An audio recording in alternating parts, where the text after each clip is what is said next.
एक बड़े भारी राजपूत रजवाड़े हुए, बड़े भारी राजस्थान के क्षत्रिय राजा हुए, उनका नाम था पीपा। उनकी गद्दी भी है, बड़ा भारी रजवाड़ा।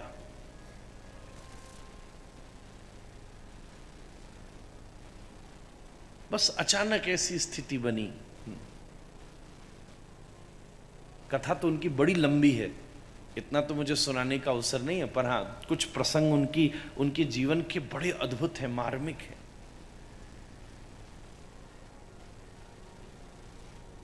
वैसे सनातनी थे और खूब बढ़िया किसी शक्ति की उपासना करते थे।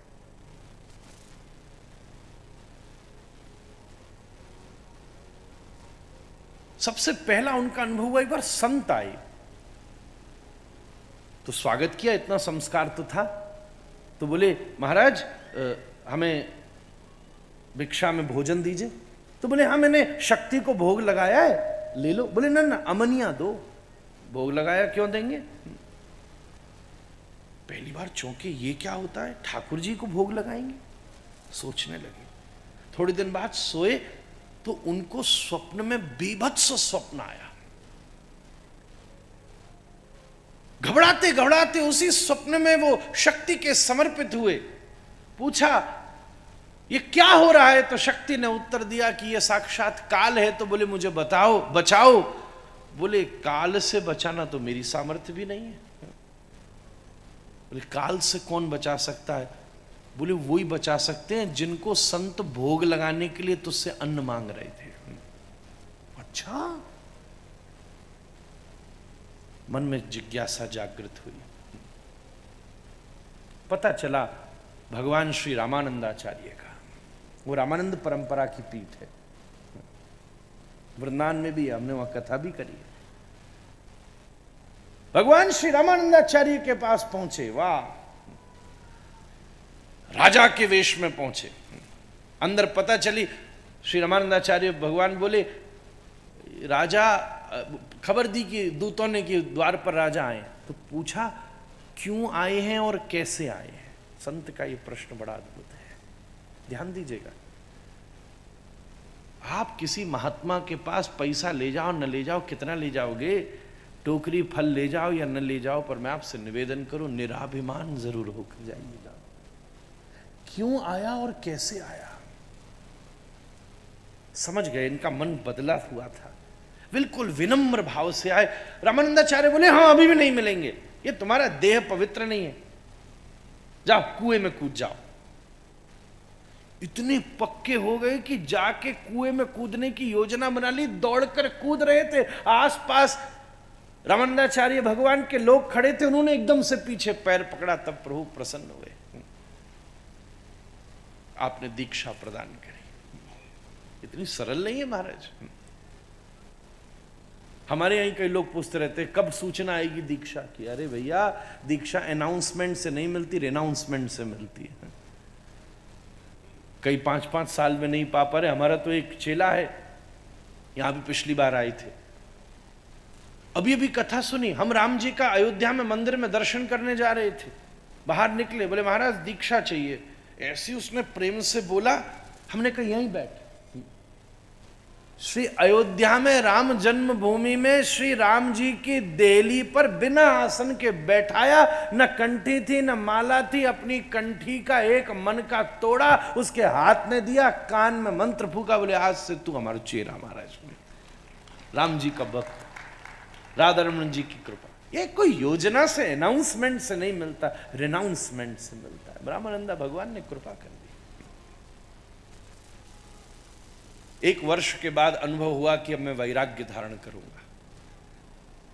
भगवान रामानंदाचार्य ने आज्ञा की, ठीक है ये पति पत्नी संबंधी सबको छोड़ के चलो। सब रोने लगी। तो राजा पीपा महाराज बोले ये जितना वस्त्र अस्त्र पहना ये सब छोड़कर जाना पड़ेगा। सब हिल गई। सबसे छोटी वाली पत्नी चलने को राजी हो गई। अब मन में विचार आता था कि सबको संग ले जाऊंगा तो भजन कैसे करूंगा। तो उन्होंने कहा सुनो, सब तो उतार दिए, सामान्य कपड़े पहन लिए, पर कपड़ा भी बाबाजियों में नीचे का ही एक पहना जाता है। नीचे का ही पहना जाता है। जब ये बात रखी तो पत्नी उसके लिए भी तत्पर हो गई। जब ये निष्ठा देखी तो बोले चल तू मेरे साथ सहयोगी है, मेरे भजन में मेरी सहयोगी है। मैंने उनका प्रसंग एक विशेष कारण से उठाया। लीला तो बहुत लंबी, बीच बीच में हम स्मरण करेंगे। इस वैराग्य को लेने के बाद अपनी पत्नी के साथ भक्त पीपा भ्रमण करते, उनको बताया भगवान का नाम धाम रूप लीला सब सत्य होता है। उनको प्रेरणा हुई और वो द्वारिकाधीश में गए, द्वारिकापुरी पधारे। ये लीला बड़ी अद्भुत है। सब लोग द्वारिका का गुण गा रहे थे, अद्भुत गुण गा रहे थे, और कहा भगवान सत्य होते हैं, भगवान का धाम भी सत्य होता है, नाम भी सत्य होता है। वहां के सब पुजारी ब्राह्मण भक्त पीपा के सामने ये गुण गा रहे थे। बोले सत्य होते हैं, बोले सत्य होते हैं। तो बोले द्वारिका कहाँ है? बोले द्वारिका तो समुद्र में समा गई। बोले आप कह रहे हैं द्वारिका सत्य होती है, तो अब द्वारिका का मैं दर्शन करूंगा, और जय द्वारिकाधीश और कह के पीपा भक्त समुद्र में कूद गए महाराज पत्नी के साथ। अब अगर द्वारिका होती है तो दर्शन दे। कूद तो गई। और एक बात कहूं, अगर असली भक्ति मन में आ गई है ना, तो कभी कभी ठाकुर जी को एक पंक्ति सुना दिया करो। मैं तो रोज ही सुना देता हूं। और वो क्या है? जाएगी लाज तिहारी मुरारी, जाएगी लाज तिहारी। अपना क्या जाना महाराज। द्वारिकाधीश बोल के पीपा कूद पड़े महाराज। अब ठाकुर जी को घबराहट हुई। मैंने ही वचन दिया है, न में भक्ता प्रणश्यति, मेरे भक्त का कभी प्रण नहीं टूटेगा। अपनो मान टले टल जाए और भक्त को मान न टलते देखा, तो मर जाएंगे। पत्नी के साथ और कूद गई। भक्तमाल की कथा कहती है, और बड़ी विनम्रता से जय द्वारिकाधीश, जय द्वारिकाधीश। समुद्र में नीचे जा रहे, डूबने पर घबरा नहीं रहे, श्वास रुक रही है, नीचे जा रहे। जाते जाते उसी समय चिन्ह में द्वारिका समुद्र के भीतर प्रकट हो गई महाराज। और द्वार के ऊपर श्री श्याम सुंदर रुक्मणी जी के साथ खड़े होकर अगवानी करके स्वागत कर रहे। आओ आओ पधारो भक्त, पधारिए। भीतर लेकर गए। ठाकुर जी के साथ खूब द्वारिका में रहकर संग किया। भगवान ने कहा अब जाओ तुम, मेरा मन है तुम जाओ, अब बहुत देर रह लिए। बोले अब आपका धाम छोड़कर कहां जाऊं? बोले अगर मुझे भेजना चाहते हो तो आपसे एक प्रसाद चाहिए। पीपा भक्त बोले। बोले क्या प्रसाद चाहिए? बोले प्रभु मैं आपके धाम में प्रवेश कर पाया, अब आप मेरे हृदय में प्रवेश कर जाओ, ये वचन दो तो मैं जाऊं। रुक्मणी जी ने सिया सहचरी, उनकी छोटी पत्नी का नाम, उसका श्रृंगार किया। रुक्मणी जी ने अपने हाथ से श्रृंगार किया सिया सहचरी जी का। सजा धजा के भक्त पीपा और उनकी पत्नी सिया सहचरी को द्वारिकाधीश ने भेजा। 7 दिन के बाद समुद्र से बाहर निकल आए। पूरी द्वारिकाधीश द्वारिकापुरी में हल्ला मच गया। भैया ऐसा भक्त हमने नहीं देखा। जरूर एक तो बताओ, कोई पानी में डूब जाए तो श्रृंगार बह जाएगा कि सजा धजा बाहर निकलेगा? ऐसा तो आज तक नहीं हुआ। अभी हम पुष्कर राज में थे, हमारे सामने ही एक माता गप गप गप गप गई भीतर, वो तो खींच लाए। मजे की बात ये कि वो तो डूब ही रही थी और डूबते डूबते उसी समय उसका पति कूद गया। अब पता चले पति को भी तैरना ना होए। फिर 3 और कूदे, उन्हें निकाल के लाए। पति जोर से चिल्लाया, तू मरने गई थी वहां? तो पत्नी और जोर से, सांस फूल रही थी, निकल रहा था, पर वो भी सोचे बिना बोले कैसे रह जाऊंगी। तुरंत खपखपाती हुई बोली जोर जोर से, है बोले मेरा तो पैर फिस रहा था, तू क्यों कूदा था मरने जब आता नहीं था? बड़ा सब बेचारे तितर बितर। अब तीसरी मजे की बात थी, बेचारी जब कूदी डूबी उसकी सास सबसे ज्यादा चिंतित, पता है क्यों? इसलिए नहीं कि बहू डूबने वाली थी, छोरा कूद गया, इसलिए भी नहीं, नथ बह गई। सबरे तो उसकी छाती पे हवा मार रहे, सास ले ले ले, नथ गई, नथ गई, अब शगुन हो गया। मैंने कहा हे राम।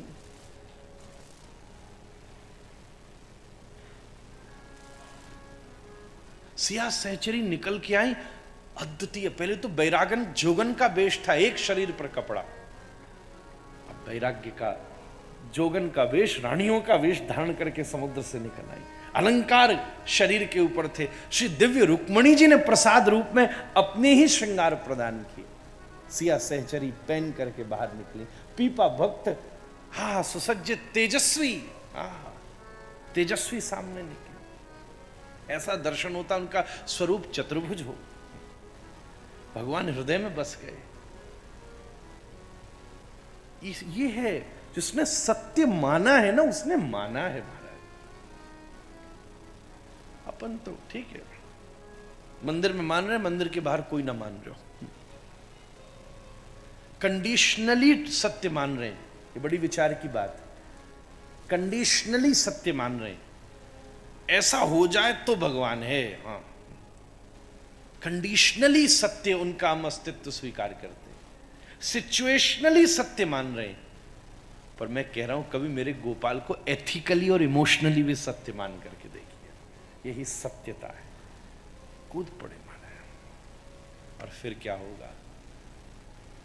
जब आप भगवान को सत्य मानना शुरू करेंगे तो सच्चिदानंद रूपाय, तब क्या होगा?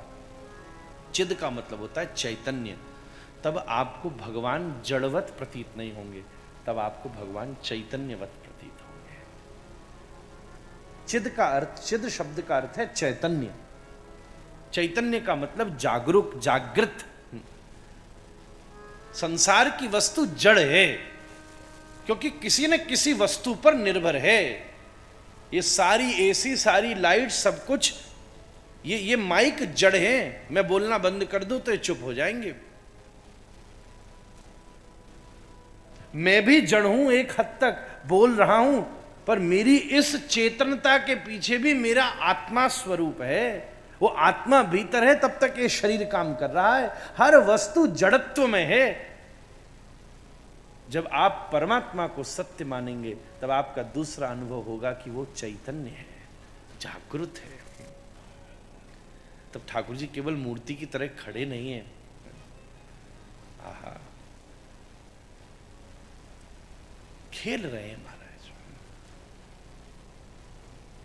लीला कर रहे हैं। ऐसे नहीं होगा, ऐसा ही नहीं होगा कि भगवान बस सामने ऐसे ही मुस्कुराते रहेंगे।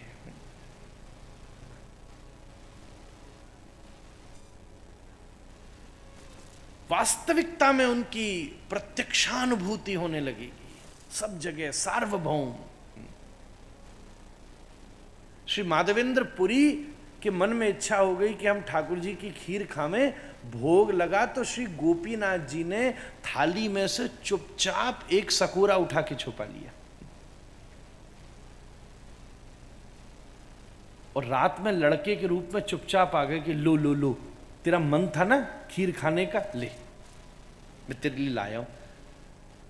छुप के।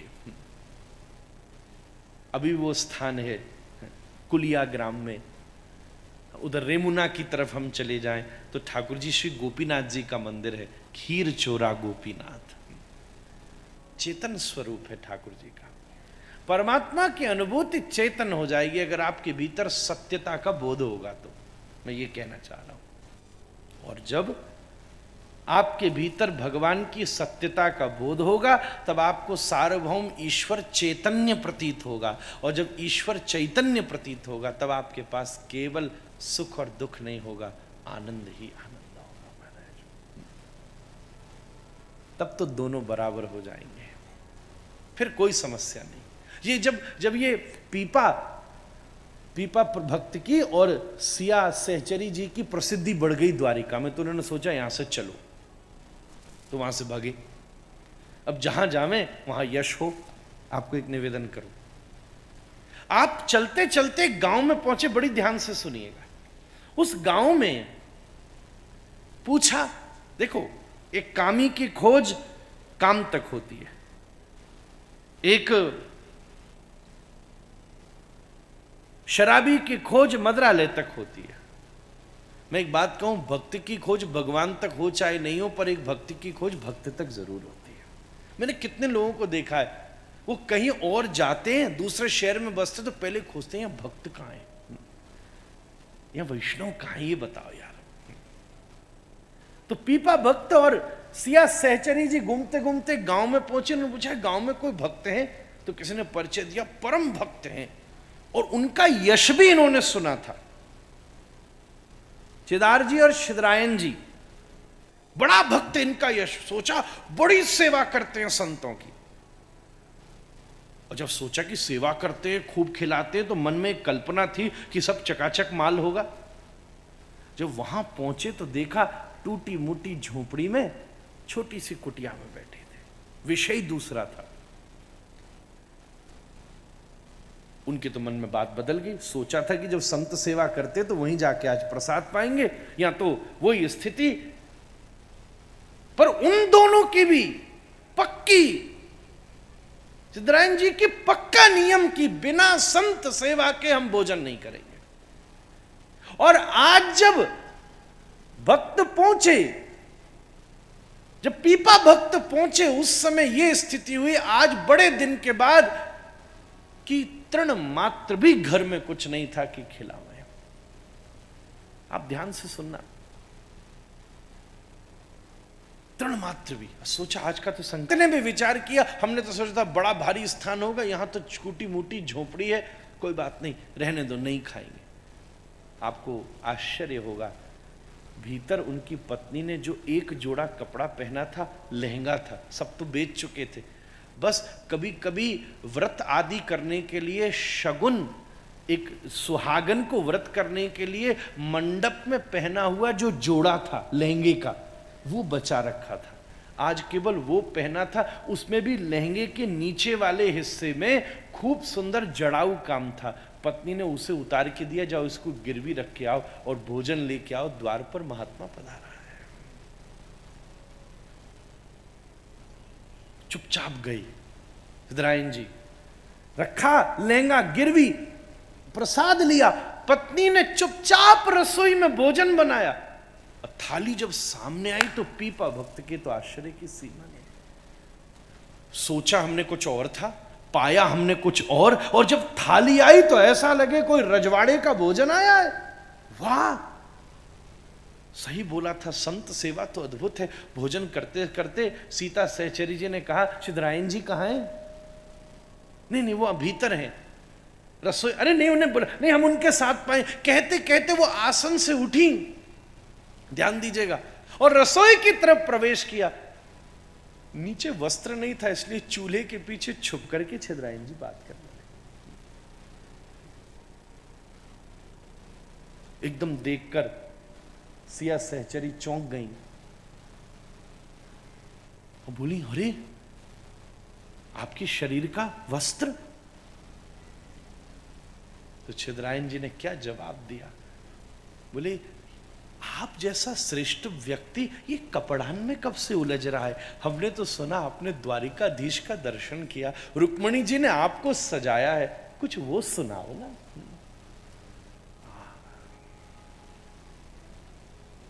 जब सिया सहचरी और पीपा भक्त को ये पता चला कि सिद्धरायन जी और इन भक्तों की संत सेवा इस स्थिति तक है कि अपने अधो वस्त्र को गिरवी धरकर संत सेवा करी। आप एक सच्ची बात छाती पर हाथ धर के बताना, इतने लोग बैठे हो, क्या ये दोनों भक्त जैसा अमीर आपने कोई दूसरा देखा है? मुझे नहीं लगता कि ऐसी सेवा करने वाले से अमीर कोई दूसरा हो सकता। उनके मन में कि यश तो हमारा भी बहुत था कि हम बड़ी सेवा करते हैं, पर हम तो तब करते थे जब रजवाड़े के राजा थे, बड़ी संपत्ति थी।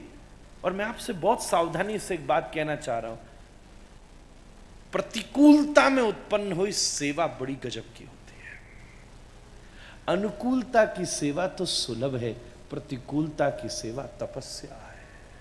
पकती सेवा प्रतिकूलता में, ये अनुकूलता में कभी सेवा पक नहीं सकती, क्योंकि वो तो सुविधा देगी। पर प्रतिकूलता में भी जिसकी सेवा निष्ठा खड़ी है, उसकी सेवा पकी होती है। आपके मन में इच्छा जगी कि अब हम भी, अरे इसने अपने तन का वस्त्र तक बेच दिया संत को खिलाने के लिए। आगे का प्रसंग बड़ा अद्भुत है, हमारे लिए चिंतनीय जरूर है, ध्यानीय जरूर है, पर अनुकरणीय नहीं है। ये आगे बढ़े तो ये स्थिति आ गई कि कुछ भी नहीं था। तो सिया सहचरी ने कहा, आज तो हमें संत सेवा करनी करनी। हमने उस दिन से संकल्प लिया कि हम भी रोज संत सेवा के बिना भोजन नहीं करेंगे। आज तो कुछ है ही नहीं, शरीर पर वस्त्र भी नहीं है। तो पीपा भक्त से उनकी पत्नी सिया सहचरी बोली, मुझे स्वयं बीच बाजार में बिठाओ और मेरे बदले अन्न इकट्ठा करके संतों की सेवा। ये अनुकरणीय बात नहीं है, मैं आपको पहले ही कह दूं, पर विचारणीय जरूर है। तो ये बात सुन के तो शहर में, गांव में और यश फैल गया। ऐसे कौन भक्त आ गए जो संत सेवा के लिए स्वयं बिकने को तैयार हो गए। फिर वहां से भगे महाराज। जीवन की प्रतिकूलता भी, जब जीवन में सत्यता का अनुभव होता है ना, तो परमात्मा चैतन्य अनुभव होता है। और जब चैतन्य परमात्मा अनुभव होता है तो जीवन आनंद ही आनंद। यहां 2-4 चीज नेक अंगूठा टेढ़ा पड़ जाए, 3 दिन आदमी परेशान है।